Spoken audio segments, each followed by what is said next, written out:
Ini adalah contoh ngobrol dengan anak yang dianggap nakal di sekolah. Yuk kita belajar. Halo Ibu, selamat pagi. Silakan duduk. Ada yang bisa saya bantu Ibu?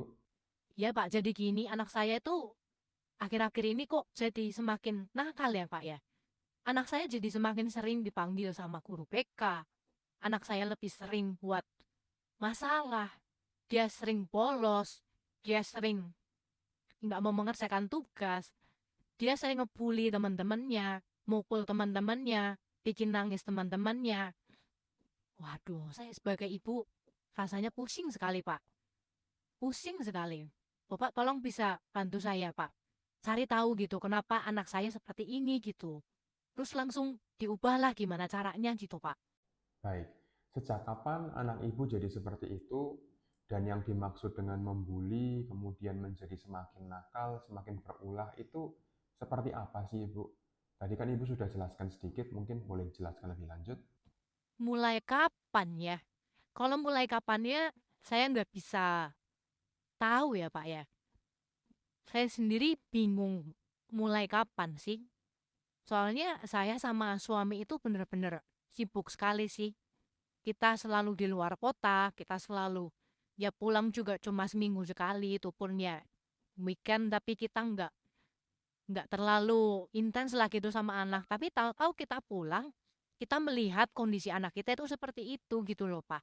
Makanya saya bingung, saya nggak pernah mengajarkan anak saya seperti itu.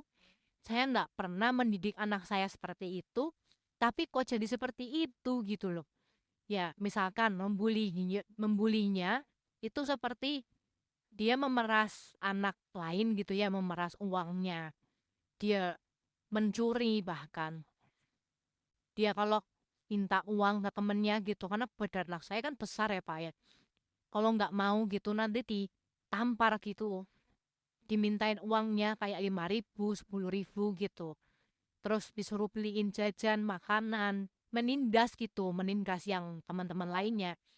Bukunya teman-temannya itu pada dicoretin, disobek kalau misalkan nggak menuruti gitu. Terus pernah ada satu yang kayaknya itu dikejar-kejar terus sampai jatuh, terus sampai mimisan gitu. Ya kan pasti kan menjadi gangguan buat anak lain gitu loh, Pak. Nah itu tapi saya nggak pernah mengajarkan anak saya kayak gitu. Makanya saya bingung. Nah, ini saya minta tolong Papa tolong dong ubah anak saya. Supaya nanti pas bulan berapa ya? Bulan 11 bulan depan itu tuh anak saya itu ujian. Anak saya tuh nanti harus ya sikapnya baik lah gitu.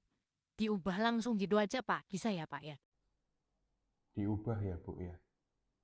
Oke, coba saya mau ngomong dulu sama anaknya ya. Anaknya ikut kan? Langsung suruh masuk aja ya. Gantian sama ibu. Ibu sekarang di luar. Halo Mas, iya.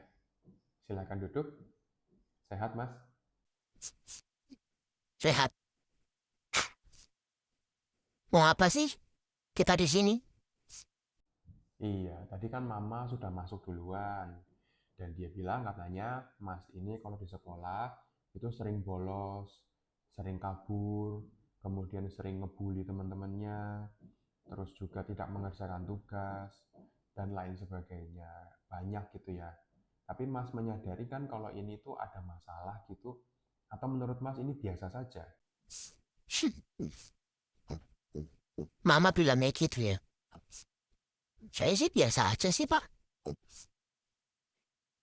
Ya sekarang, tahulah Bapak bisa paham apa enggak ya. Tapi Bapak orang tua lengkap kan?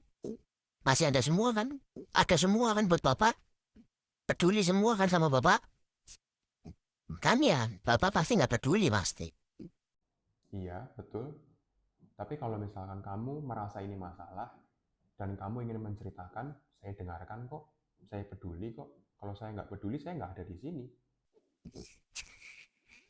Saya nggak percaya sih kalau Bapak benar-benar peduli. Tapi ya, gimana ya?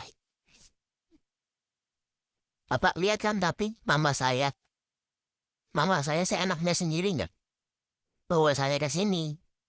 Saya udah bilang nggak mau. Nyuruh saya sekolah. Saya sudah bilang saya nggak mau di situ. Seenaknya sendiri datang, seenaknya sendiri pergi. Papa juga sama aja. Nggak pernah ngurusin saya. Nggak peduli. Cuma nyuruh mbak aja. Mbak itu maksudnya membantu. Cuma nyuruh mbak, suruh ini, suruh itu, suruh ini, suruh ngatur-ngatur. Nggak pernah peduli.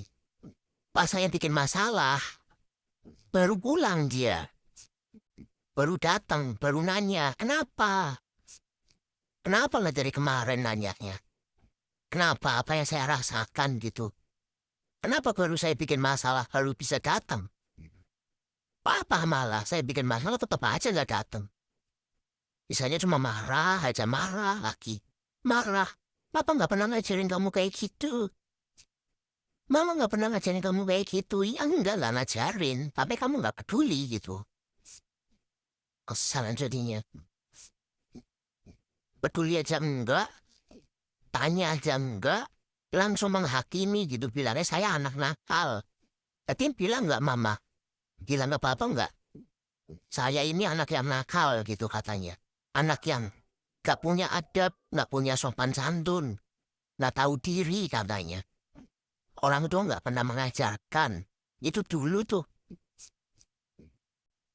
Udah diomongin kayak gitu. Makanya, mama papa seenaknya sendiri. Kenapa saya nggak boleh seenaknya sendiri? Saya udah umur 15 tahun. 2 tahun lagi saya mau pergi malah. Baik, saya masih di sini, saya masih mendengarkan, tapi saya pengen tanya satu hal lagi. Apa sih yang paling kamu sebelin dari mama sama papa? Ya bisanya cuma nyalah-nyalahin aja. Mereka sendiri nggak introspeksi. Orang mereka itu juga salah gitu. Ya jadi saya kayak gini kan. Terus saya jadi pengen nangis kan. Apa sih? Saya tuh cuma pengen. Saya cuma pengen diperhatiin, Pak. Saya cuma pengen mereka itu ada gitu loh pas saya butuh. Pas saya lagi marah, saya lagi sedih, saya lagi emosian. Saya pengennya itu ditenangin gitu loh sama mereka. Tapi mereka nggak pernah ada buat saya. Itu yang bikin saya jadi kesel gitu. Nah, tapi percuma, nggak apa-apa, mama nggak bakal berubah. Percuma. Oke, jadi menurutmu kalau misalkan papa mama berubah, lebih perhatian ke kamu tidak akan melakukan hal ini semua. Hal yang dianggap nakal itu. Ya iyalah, Pak. Apa masih nanya lagi? Kan saya lakuin ini memang supaya mereka pulang. Jadi yang baru selesai kalian tonton adalah contoh ngobrol dengan anak yang dianggap nakal atau bermasalah di sekolahnya. Dan ini adalah contoh nyata sebetulnya dari mungkin bukan cuma saya yang pernah mengalami ini, tapi mungkin psikolog yang lainnya pun pernah, di mana anak itu dianggap nakal, dianggap tidak punya pendidikan, tidak punya sopan santun gitu ya, karena melakukan hal-hal yang di luar batas. Tapi padahal orang tuanya itu tidak hadir untuk anaknya. Banyak sekali kasus seperti itu. Meskipun saya tidak bisa bilang kalau perilaku anak ini wajar ya, tapi bisa dimengerti kenapa dia seperti itu.